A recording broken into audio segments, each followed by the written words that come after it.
Hopefully the video is nice and easy for you to follow. This is stage 4 now. Literally off your concrete footing you fitted, we're building that up now to your damp proof level.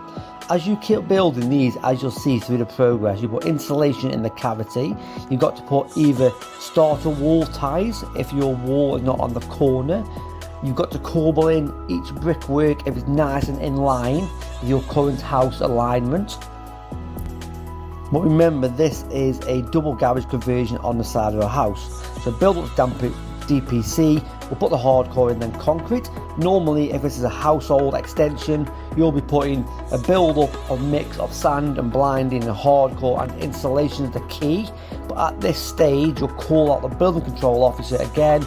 He'll come out, check you put the correct insulation in, he will guide you if you're not sure, and then you backfill the concrete up to your DPC, and then we're on to the next stage.